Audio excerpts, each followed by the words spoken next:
ಸಮಸ್ತ ಕನ್ನಡಿಗರಿಗೆ ಕನ್ನಡ ಬರ್ದಿದ್ರೂ ಪರಭಾಷಾ ಗೌರವದಿಂದ ಕನ್ನಡ ಯೂಟ್ಯೂಬ್ ಚಾನಲನ್ನು ನೋಡಿ ಪ್ರೋತ್ಸಾಹಿಸೋ ಎಲ್ಲ ಯೂಟ್ಯೂಬ್ ವೀಕ್ಷಕ ವೃಂದಕ್ಕೆ ಚಂದ್ರಬಾಯಿ ಮಾಡುವ ನಮಸ್ಕಾರಗಳು.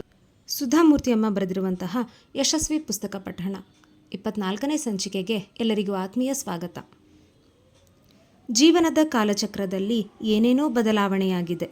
ತಲೆಯಲ್ಲಿ ಅಲ್ಲಲ್ಲಿ ಕಾಣಿಸುತ್ತಿದ್ದ ಬೆಳ್ಳಿಯ ಕೂದಲನ್ನು ಕನ್ನಡಿಯಲ್ಲಿ ನೋಡುತ್ತಾ ಉತ್ತರ ಹಿಂದಿನ ಘಟನೆ ಮೆಲುಕು ಹಾಕುತ್ತಿದ್ದಳು. ಅವಳ ಕ್ಲಾಸಿನಲ್ಲಿ ಇದ್ದವರು ಈಗ ಸರ್ಕಾರಿ ಹಿರಿಯ ಉದ್ದಿಮೆಯಲ್ಲಿ ಇದ್ದಾರೆ. ಕೆಲವರಂತೂ ಕಂಪನಿಯ ಚೇರ್ಮನ್ ಸಹಿತ ಆಗಿದ್ದಾರೆ. ಗೋಪಾಲ ಸಹಿತ ಈಗ ಹಿರಿಯ ಕೆಲಸದಲ್ಲಿ ಇದ್ದಾನೆ. ಅವನು ಕಂಪನಿಯಲ್ಲಿ ಬಹಳ ಹಿರಿಯ ಕೆಲಸದಲ್ಲಿ ಇರುವುದರಿಂದ ಅನೇಕ ಸೌಲಭ್ಯಗಳಿವೆ. ಉತ್ತರೆ ಹಿಂದಿನಂತೆ ಹಣಕ್ಕಾಗಿ ಪರದಾಡಬೇಕಿಲ್ಲ, ಅಡುಗೆ ಮಾಡಬೇಕಿಲ್ಲ. ಕಂಪ್ಯೂಟರ್ ಕಂಡರೆ ಹೆದರಿಕೆಯಾಗುತ್ತದೆ ಉತ್ತರೆಗೆ. ಅವಳು ಕಲಿತ ಕಂಪ್ಯೂಟರ್ಗೂ ಈಗಿರುವ ಕಂಪ್ಯೂಟರ್ಗೂ ಅಜಗಜಾಂತರ. ಅಂದು ಕೇವಲ ಮೇಧಾವಿಗಳೇ ಉಪಯೋಗಿಸತಕ್ಕಂಥ ಮಷಿನ್ ಆಗಿದ್ದರೆ ಇಂದು ಮಕ್ಕಳು ಸಹಿತ ಉಪಯೋಗಿಸಬಹುದು. ಅಂದು ಅದು ಅತ್ಯಂತ ದುಬಾರಿಯ ಉಪಕರಣವಾಗಿದ್ದರೆ ಇಂದು ಎಂಥ ಸಾಮಾನ್ಯನೂ ಕೊಳ್ಳಬಹುದು. ಉತ್ತರಾಳ ಹಳೆಯ ಕಂಪ್ಯೂಟರ್ ಜ್ಞಾನಕ್ಕೆ ಇಂದು ಎಲ್ಲಿಯೂ ಕೆಲಸ ಸಿಗುವುದಿಲ್ಲ. ಕೆಲಸ ಮಾಡುವ ವೇಳೆಯಲ್ಲಿ ಹಳ್ಳಿಯ ಅಜ್ಞಾತವಾಸ, ನಂತರ ದುರ್ಭರವಾದ 2 ಹೆರಿಗೆಗಳಿಂದ ಅವಳು ವಿಜ್ಞಾನ ಪ್ರಪಂಚದಿಂದ ದೂರವಾದಳು. ಮಧ್ಯದಲ್ಲಿ ಗೋಪಾಲನ ವರ್ಗಾವಣೆಗಳೂ ಕೂಡಿದವು. ಈಗ ಉತ್ತರೆ ತನ್ನುಳಿದ ವೇಳೆಯನ್ನೆಲ್ಲ ಬಲಹೀನರಿಗಾಗಿ ಖರ್ಚು ಮಾಡುತ್ತಾಳೆ. ಗೋಪಾಲನ ಕಂಪನಿಯವರು ಅದಕ್ಕೆ ಸಹಾಯ ಮಾಡುತ್ತಾರೆ. ಅಂತೆಯೇ ಎಲ್ಲಿ ಎಲ್ಲಿ ಪ್ರಾಜೆಕ್ಟ್ ಇದೆಯೋ ಅಲ್ಲಿ ಉತ್ತರ ದುಡಿಯುವ ಕೂಲಿಯವರಿಗಾಗಿ ಏನಾದರೂ ಮಾಡುತ್ತಾಳೆ. ಆದರೂ ಅದು ಅವಳ ವಿದ್ಯಾಭ್ಯಾಸದ ದಿಕ್ಕಿನ ವಿಷಯವಲ್ಲ. ಗೋಪಾಲ ಉತ್ತರೆಯನ್ನು ನೋಡಿದಾಗಲೆಲ್ಲ ಅವಳ ಬಲಿದಾನ ನೆನಪು ಆಗುತ್ತದೆ. ರಾಜಪೂತ ಪನ್ನಾದಾಯಿಯ ನೆನಪೂ ಬರುತ್ತದೆ. ಅವಳ ಬಲಿದಾನದಿಂದ ರಾಜಪೂತ ವಂಶ ನಿಂತಿತಂತೆ. ಉತ್ತರೆಯ ಈ ಹೊಂದಿಕೊಳ್ಳುವ ಗುಣದಿಂದಲೇ ಅವನು ಈ ಸ್ಥಿತಿಗೆ ಬರಲು ಸಾಧ್ಯವಾಯಿತು. ಅವಳು ತನ್ನ ಕೆರಿಯರ್ ನೆಲಸಮ ಮಾಡಿದ್ದಕ್ಕೆ ಅವನ ಸಂಸಾರ ಸುಖಿಯಾಯಿತು. ಉತ್ತರೆ ಅವನ ಯಶಸ್ಸನ್ನು ಏರಲು ಏಣಿಯಾಗಿದ್ದಳು. ಪ್ರಾಯಶಃ ಅವಳು ಬೇರೆ ಯಾರನ್ನಾದರೂ ಮದುವೆಯಾಗಿದ್ದರೆ, ಅಮೆರಿಕೆಯಲ್ಲಿದ್ದರೆ ಈ ವೇಳೆಗಾಗಲೇ ತನ್ನ ಕಂಪ್ಯೂಟರ್ ರಂಗದಲ್ಲಿ ಜಾನಕಿಗಿಂತ ಹೆಚ್ಚು ಹೆಸರು ಗಳಿಸುತ್ತಿದ್ದಳು. ಅವಳು ಮಾಡಿದ ಬಲಿದಾನದಿಂದ ಕೇವಲ ಗೋಪಾಲನಲ್ಲ, ಅವನ ಕುಟುಂಬವೇ ಋಣಿಯಾಗಿರಬೇಕು. ಅವನ ಬಡ ಕುಟುಂಬಕ್ಕೆ ಆರ್ಥಿಕ ಸಹಾಯ ಮಾಡಿದ್ದಳು. ಅವಳ ಈ ವ್ಯಕ್ತಿತ್ವಕ್ಕೆ ಏನು ಕೊಟ್ಟರೂ ಕಡಿಮೆಯೇ. ಗೋಪಾಲ ಚಿಂತಿಸುತ್ತಿದ್ದ. ಮತ್ತೆ ದೇವರು ವರ್ಷಗಳ ಹಿಂದೆ ಹೋಗಿ ಮದುವೆಯ ಸನ್ನಿವೇಶ ತಂದರೆ ಉತ್ತರೆಯನ್ನೇ ಮದುವೆಯಾಗುತ್ತೇನೆ, ಆದರೆ ಅವಳನ್ನೂ ತನ್ನಂತೆಯೇ ಬಡ ಕುಟುಂಬದಿಂದ ಬಂದಂತೆ ಮಾಡಬೇಕು. ಅಲ್ಲದೆ ಇಷ್ಟೊಂದು ಮೇಧಾವಿಯಾಗಿ ಮಾಡಬೇಡ ಎಂದು ಬೇಡಬಹುದು. ಗೋಪಾಲನ ತಮ್ಮಂದಿರ ಮದುವೆಯಾಗಿದೆ. ಅವರ ಪತ್ನಿಯರೆಲ್ಲ ಕೆಲಸದಲ್ಲಿ ಇದ್ದಾರೆ. ಯಾರೂ ಅತ್ತೆಯ ಮನೆಗೆ ಹಣ ಕೊಡುವುದಿಲ್ಲ. ಪತಿ ಹಣ ಕೊಡದಂತೆ ಜತನದಿಂದ ಕಾಯುತ್ತಾರೆ. ಅಲ್ಲದೆ ಎಂಥ ಪರಿಸ್ಥಿತಿ ಬಂದರೂ ಕೆಲಸವನ್ನು ಬಿಡಲು ಸಾಧ್ಯವಿಲ್ಲ. ಬೇಕಾದರೆ ಸಂಸಾರ ಬಿಟ್ಟೆವು ಎಂದು ಅನ್ನುತ್ತಾರೆ. ಹಣದ ವ್ಯಾಮೋಹವಿರದ ಉತ್ತರೆ ಇದಕ್ಕೆ ಅಪವಾದವಲ್ಲವೇ? ಸುಬ್ಬಣ್ಣ ಆಫೀಸಿನ ಕೆಲಸಕ್ಕೆಂದು ಬೆಂಗಳೂರಿಗೆ ಬಂದಿದ್ದ. ಒಬ್ಬನೇ ಬಂದಾಗ ತಾಯಿ ತಂದೆಯರ ಜೊತೆ ಇರುತ್ತಾನೆ. ವೀಣಾ ಬಂದಾಗ ಮಾತ್ರ ಹೋಟೆಲ್. ಚೇರ್ಮನ್ ಸುಬ್ಬರಾಯನಿಗೆ ಅನೇಕ ಚಮಚಗಳಿವೆ. ಸುಬ್ಬಣ್ಣನಿಗೆ ಅದರ ಅರಿವೂ ಇದೆ. ಯಶಸ್ಸು ಸುಬ್ಬುವಿನ ಹಿಂದೆ ಓಡಿ ಬಂದಿದೆ. ಸಾಯಂಕಾಲ ಮೀಟಿಂಗ್ ಮುಗಿದ ನಂತರ ಒಂದು ಚಿಕ್ಕ ಪಾರ್ಟಿ ಸೆಂಚುರಿ ಕ್ಲಬ್ನಲ್ಲಿ ಏರ್ಪಡಿಸಿತ್ತು. ಸುಬ್ಬು ಈಗ ವ್ಯವಹಾರ ತಿಳಿದಿದ್ದಾನೆ. ಯಾರೊಡನೆಯೂ ಆತ್ಮೀಯತೆ ಇಲ್ಲ, ಯಾರೊಡನೆಯೂ ದ್ವೇಷವಿಲ್ಲ, ಯಾರನ್ನೂ ಹಚ್ಚಿಕೊಳ್ಳುವುದಿಲ್ಲ. ಸದಾಕಾಲವೂ ಜನರಲ್ಲಿ ತನ್ನ ಪ್ರಭಾವ ಬೀರುವ ಮಾತುಗಳನ್ನೇ ಆಡುವುದು ಕಲಿತಿದ್ದಾನೆ.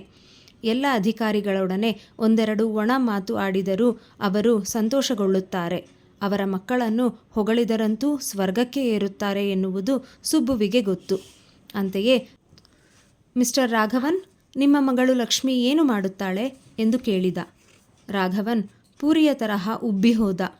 ಚೇರ್ಮನ್ರಿಗೆ ತನ್ನ ಮಗಳ ಹೆಸರು ಜ್ಞಾಪಕವಿದೆ ಅಂದರೆ ಎಷ್ಟು ಹೆಮ್ಮೆಯ ವಿಷಯ.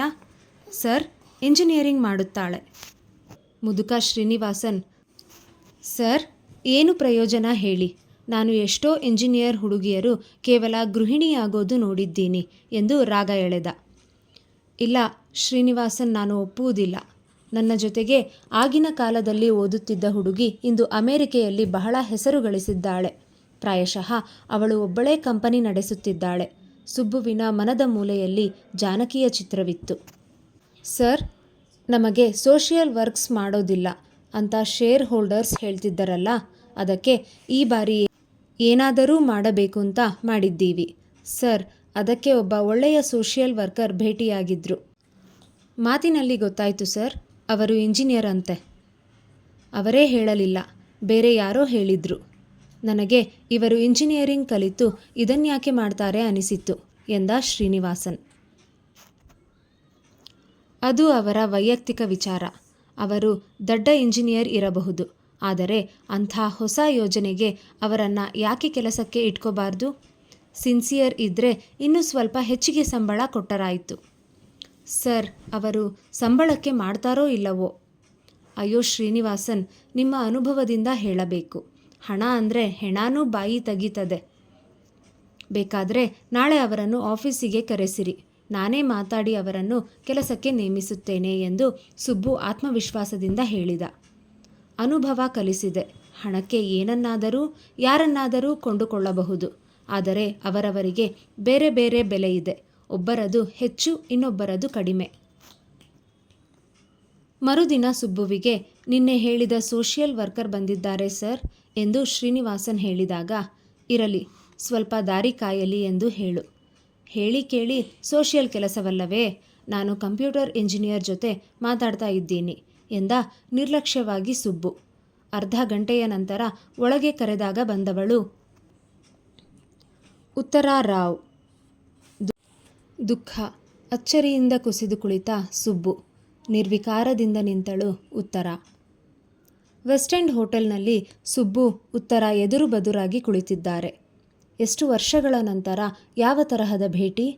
ಸುಬ್ಬುವಿಗೆ ಏನು ಹೇಳಬೇಕು ತಿಳಿಯಲಿಲ್ಲ. ಉತ್ತರೆಯ ಹಲವಾರು ಮುಖಗಳು ಕಾಣುತ್ತಿದ್ದವು. ಪೇಪರ್ ಕಳ್ಳನನ್ನು ಹಿಡಿದ ಉತ್ತರೆ, ಕ್ಲಾಸಿನಲ್ಲಿ ಮೊದಲಿಗಳಾದ ಉತ್ತರೆ, ಹೈದರಾಬಾದಿನ ಲಕ್ಷ್ಮೀ ನಿವಾಸದ ರಾಜಕುಮಾರಿ.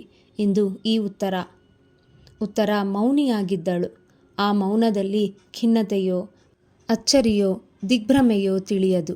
ಉತ್ತರ, ನೀವು ಏನು ಕೆಲಸ ಮಾಡಿದರೂ ನಾನು ಕಂಪನಿಯ ಪರವಾಗಿ ಸಹಾಯ ಮಾಡುತ್ತೇನೆ. ಸುಬ್ಬು, ಮನೆಗೆ ಬನ್ನಿ, ನೀವು ಮಕ್ಕಳನ್ನು ಗೋಪಾಲನನ್ನು ನೋಡಬಹುದು. ಉತ್ತರ ಮಾತು ಬದಲಿಸಿದಳು. ಸುಬ್ಬು, ಖಂಡಿತ ಹಣ ಹೆಚ್ಚು ಕೊಟ್ಟು ಕೆಲಸಕ್ಕೆ ಇವಳನ್ನು ಇಟ್ಟುಕೊಳ್ಳಲು ಸಾಧ್ಯವಿಲ್ಲ. ಸುಬ್ಬು ಸೋತು ಹೋಗಿದ್ದ. ಮನದಾಳದಲ್ಲಿ ಅವನೇನೋ ಅಂದಿದ್ದ, ದೊಡ್ಡ ಇಂಜಿನಿಯರ್ ಇರಬಹುದು, ಹಣದಿಂದ ಎಲ್ಲರನ್ನೂ ಕೊಳ್ಳಬಹುದು, ಸೋಷಿಯಲ್ ಕೆಲಸವಲ್ಲವೇ, ದಾರಿ ಕಾಯಲಿ. ನಾನೀಗ ಕಂಪ್ಯೂಟರ್ ಇಂಜಿನಿಯರ್ ಜೊತೆ ಮಾತನಾಡ್ತಿದ್ದೀನಿ. ದೇವರೇ, ಈ ಎಲ್ಲ ಮಾತುಗಳು ಮೇಧಾವಿ ಉತ್ತರೆಗೆ? ಪಾಮಿ ಸತ್ತು ಹೋದ ಮೇಲೆ ಅರವಿಂದ ಏಕಾಂಗಿಯಾದ, ಮೌನಿಯಾದ. ಅವನು ಮುಂಚಿನಂತೆ ಜೀವನದಲ್ಲಿಯ ವಿಶ್ವಾಸ, ಆಸಕ್ತಿ ಕಳೆದುಕೊಂಡ. ತಥಾಗತನನ್ನು ದಿಲ್ಲಿಯಿಂದ ಅಜ್ಜ ಅಜ್ಜಿ ಬಂದು ಕರೆದುಕೊಂಡು ಹೋಗಿದ್ದರು. ಮಗಳು ಬದುಕಿದ್ದಾಗ ಕೋಪದಿಂದ ಬರದವರು ನಂತರ ಮೊಮ್ಮಗನಿಗಾಗಿ ದುಃಖತಪ್ತರಾಗಿ ಬಂದಿದ್ದರು. ಅಲ್ಲದೆ ತಮ್ಮನ್ನು ತಾವೇ ಹಳಿದುಕೊಂಡಿದ್ದರು. ಕಾನಪೂರಿನಿಂದ ರಮೇಶ್ ಬಂದಿದ್ದ.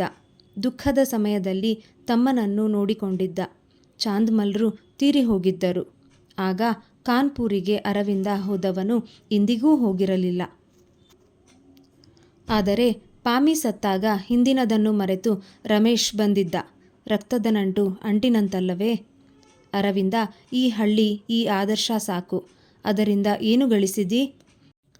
ಅಪ್ಪ ನಿನ್ನ ಪಾಲಿನ ಆಸ್ತಿ ಬಿಟ್ಟಿದ್ದಾರೆ, ಅದನ್ನು ರೂಢಿಸು. ನೀನು ನನಗೆ ಮಗನಂತೆ, ನಾನು ಸಹಾಯ ಮಾಡ್ತೀನಿ. ಈ ಜಾಗ ಮೊದಲು ಬಿಡು. ಇಲ್ಲ, ನಾನು ಅಲ್ಲಿ ಬರಲಾರೆ. ಇಲ್ಲಿ ಏನಿದೆ? ಬರಲು ಸರಿಯಾದ ದಾರಿ ಇಲ್ಲ, ಒಂದು ಟೆಲಿಫೋನೂ ಇಲ್ಲ, ಸರಿಯಾದ ಸೇತುವೆ ಇಲ್ಲ, ಒಂದು ಆಸ್ಪತ್ರೆ ಇಲ್ಲ. ಹೌದು, ಅದಕ್ಕಾಗಿ ನಾನು ಎಲ್ಲಿಯೂ ಬರುವುದಿಲ್ಲ. ಇವೆಲ್ಲವೂ ಇಲ್ಲಿ ಆಗಲೇಬೇಕು. ಹೇಗೆ ಆಗಲು ಸಾಧ್ಯ? ಸಾಧ್ಯವಿದೆ. ನಾನು ರಾಜಕೀಯಕ್ಕೆ ಇಳಿಯುತ್ತೇನೆ. ಅದು ಪಾಮಿಯ ಮನಸ್ಸಿನಲ್ಲಿಯೂ ಇತ್ತು. ಅರವಿಂದ, ರಾಜಕೀಯಕ್ಕೆ ಇಳಿಯಬೇಕಾದರೆ ನಮ್ಮ ಊರಿಗೆ ನಡೆ. ತಂದೆಯ ಹೆಸರಿದೆ. ನಾವು ಹುಟ್ಟಿ ಬೆಳೆದ ಊರು. ಯಾವ ಪಕ್ಷದವರೂ ನಿನಗೆ ಟಿಕೆಟು ಕೊಡುತ್ತಾರೆ. ಇಲ್ಲಿ ಅವೆಲ್ಲ ಬೇಡ. ಇಲ್ಲ, ನಾನು ಇಲ್ಲಿಂದಲೇ ನಿಲ್ಲುವೆ, ಇಲ್ಲಿಯ ಜನರಿಗಾಗಿ ಹೋರಾಡುವೆ. ಪಾಮಿಯಂಥ ಅನೇಕ ಹೆಂಗಸರಿಗಾಗಿ ಎಲ್ಲ ನಾಗರಿಕ ವ್ಯವಸ್ಥೆ ಬೇಕು ಎಂದು ಹೇಳುವೆ. ನಿನ್ನ ಪಕ್ಷ ಸ್ವತಂತ್ರ, ನಾನು ಯಾರ ಅಧೀನಕ್ಕೂ ಒಳಪಡುವುದಿಲ್ಲ. ಅರವಿಂದನಿಗೆ ರಾಜಕೀಯ ಕಾಳಗದ ರೀತಿ ಗೊತ್ತಿರಲಿಲ್ಲ. ಅದಕ್ಕೆ ರಮೇಶ ಏನು ಹೇಳಿದರೂ ತಲೆಯಲ್ಲಿ ಸೇರಲಿಲ್ಲ. ಅರವಿಂದ, ಹೇಗೂ ಇನ್ನೂ ಸ್ವಲ್ಪ ದಿನಕ್ಕೆ ಚುನಾವಣೆ ಇದೆ, ನಾನೂ ಬರುತ್ತೇನೆ, ನಿನಗೆ ಕೈಲಾದ ಸಹಾಯ ಮಾಡುತ್ತೇನೆ ಎಂದ ರಮೇಶ್. ಚುನಾವಣೆಯ ಯುದ್ಧ ಆರಂಭವಾಯಿತು. ಒಬ್ಬ ಅಭ್ಯರ್ಥಿ ಆಳುವ ಪಕ್ಷದಿಂದ, ಇದೇ ಬಸ್ತಾರ ಪ್ರದೇಶದವ, ಅವರ ಬುಡಕಟ್ಟಿನವ, MLA ಆಗಿ ರಾಜಧಾನಿಯಲ್ಲಿ ಸದ್ಯಕ್ಕೆ ಇದ್ದಾನೆ. ಇನ್ನೊಬ್ಬ ವಿರೋಧ ಪಕ್ಷದವ, ಮೂರನೆಯವ ಮತಗಳನ್ನು ಒಡೆಯಲು ಬಂದವ, ನಾಲ್ಕನೆಯವನೇ ಅರವಿಂದ, ಐದನೆಯವ ಮೊದಲು ನಾಮಪತ್ರ ಸಲ್ಲಿಸಿ ಆಳುವ ಪಕ್ಷದಿಂದ ಹಣ ಪಡೆದು ಕೊನೆಗೆ ಅರ್ಜಿಯನ್ನು ವಾಪಸ್ಸು ಪಡೆದವ. ಅರವಿಂದ ನಂದಿಗ್ರಾಮದ ಸುತ್ತಲೂ ಎಲ್ಲರಿಗೂ ಪರಿಚಿತ ವ್ಯಕ್ತಿ. ಅವನ ಕೆಲಸದ ಬಗ್ಗೆ ಎಲ್ಲರಿಗೂ ಗೌರವ. ಪಾಮಿಯ ಸಾವಿನಿಂದ ಹೆಂಗಳೆಯರ ಓಟು ಅವನಿಗೆ. ಹೀಗಾಗಿ ಗೆಲ್ಲುವ ಸಾಧ್ಯತೆ ಇದೆ. ಆದರೆ ಅರವಿಂದನ ಭಾಷಣ ತೀರಾ ಚಿಕ್ಕದು. ಅದರಲ್ಲಿ ಭಾವನೆಗಳ ಮಹಾಪೂರ ಇಲ್ಲ, ದೇಶದ ಕಳಕಳಿ ಇಲ್ಲ, ಜಾತಿಯ ಭಾಷೆಯ ಗೊಂದಲವಿಲ್ಲ. ರಮೇಶ್ ಚುನಾವಣೆಯ ವೇಳೆಗೆ ಬಂದ. ಅರವಿಂದ ಆರಿಸಿ ಬರುವುದಿಲ್ಲ ಎಂದು ಅವನ ಎಣಿಕೆ. ಆಳುವ ಪಕ್ಷ ಹೆಂಡದ ಸೀರೆಯ ವ್ಯವಸ್ಥೆ ಮಾಡುತ್ತಾರೆ. ಅರವಿಂದ ಇಲ್ಲಿಯ ಜಾತಿಯ ಜನಾಂಗದವನಲ್ಲ, ಮುಖ್ಯವಾಗಿ ಮಧ್ಯಪ್ರದೇಶದವನೇ ಅಲ್ಲ. ಅವನಿಗೆ ಯಾವ ಪಕ್ಷದ ಬೆಂಬಲವೂ ಇಲ್ಲ. ಚುನಾವಣೆ ಮುಗಿಯಿತು. ರಮೇಶನ ಎಣಿಕೆಯಂತೆ ಅರವಿಂದ ಸೋತು ಹೋಗಿದ್ದ. ಅವನಿಗೆ ಮತದಲ್ಲಿ ನಂದಿಗ್ರಾಮವೇ ಕಡಿಮೆ ಹಾಕಿತ್ತು. ಹೆಂಡದ ಹೊಳೆಯಲ್ಲಿ ಸೀರೆಯ ಆಸೆಯಲ್ಲಿ ಪಂಪ್ಸೆಟ್ ಫ್ರೀಯಾಗಿ ತೆಗೆದುಕೊಂಡು ಅರವಿಂದನ ಬಲಗೈ ಬಂಟರೇ ಆಳುವ ಪಕ್ಷಕ್ಕೆ ಮತ ಇತ್ತಿದ್ದರು. ಅವರ ಏಜೆಂಟರಾಗಿ ದುಡಿದಿದ್ದರು. ಅರವಿಂದ ನಂಬದಾದ, ಕೋಪದಿಂದ ಕನಲಿ ಕೆಂಡವಾದ. ಹಳ್ಳಿಯ ಜನರು ಮುಗ್ಧರೇ. ಅವರಿಗಾಗಿ ಅವನು ಏನೆಲ್ಲ ಮಾಡಿರಲಿಲ್ಲ. ತನ್ನ ಪತ್ನಿಯನ್ನು ಕಳೆದುಕೊಂಡಿದ್ದ, ಕೆಲಸವನ್ನು ಬಿಟ್ಟಿದ್ದ. ಸುಮಿತ್ರೆ ಈ ಕಾರಣದಿಂದಲೇ ಇವನ ಪ್ರೇಮವನ್ನು ತಿರಸ್ಕರಿಸಿದ್ದಳು. ಅಂಥ ಜನರು ಈಗ ಹಣದ ಲಾಲಸೆಯಲ್ಲಿ ಅರವಿಂದನನ್ನು ಅಪಮಾನಿಸಿದ್ದರು.